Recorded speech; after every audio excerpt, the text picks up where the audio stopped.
So here's a portion of the book on the page 421 on Happy Temps. They've hired a temporary worker for 10 days.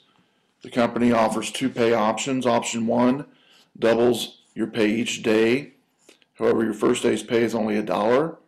In other words, you pay $1 the first day, $2 the second day, $4 the third day, $8 the fourth day, so on and so forth.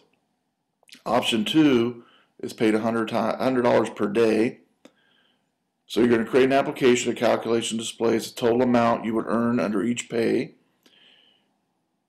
The name of the solution is going to be Happy Temps Solution.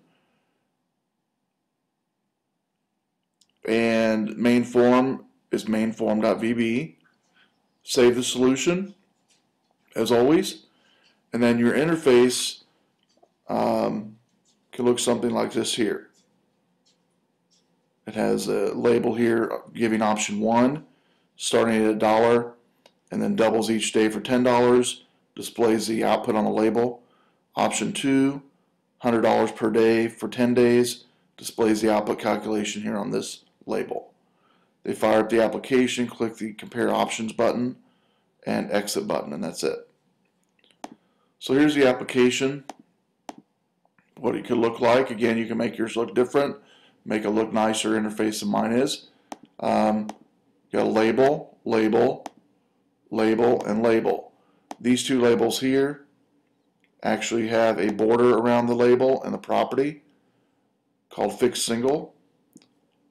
Fixed Single property puts a border around these labels, put a nice little box around it. A button for the Compare Options, and a button to exit. So let's jump right into the code. I'm going to double click on the Compare Options button. At the top of the code, as always, is the code comments for your code application. Option explicit strict on and infer off. Code for the exit button, application.exit. And then here is the display button, determining which pay two options are best. Declare three variables is what I've done on this one. Dim option 1, daily pay is integer equals 1. Dim option 1, total is integer equals 1. Dim option 2 is integer equals 1. So it goes right into the calculation portion. First is option 1, does a for next loop. Remember, on a for next loop, it goes by increment, and you determine the increment as a programmer.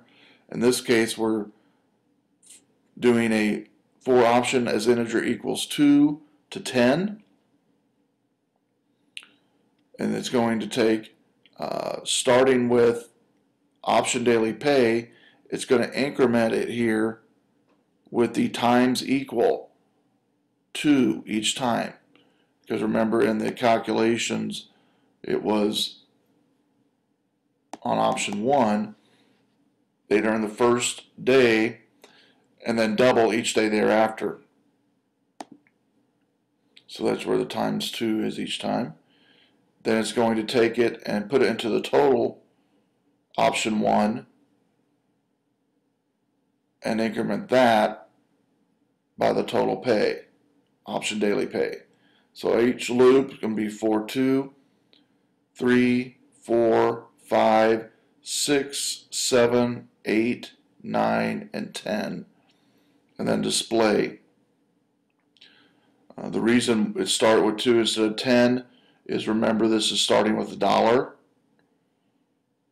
And so 2 would be the next increment needed. For the option 2, it's real simple. Remember, on option 2, it was $100 per day for option 2. So simply to get the output for that, it's 100 times 10, and plug that into the option 2 total. And then remember, the option, or the .toString C2 is a currency conversion.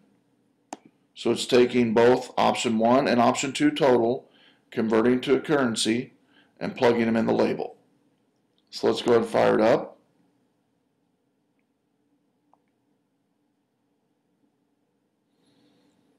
Compare options. Option 1, $1,000.23. Option 2, $1,000. Now, beginning this application, I'm sure you probably would have thought that the $100 per day would be the one to have, but it's actually the first option where the user would make more money. So that completes week 8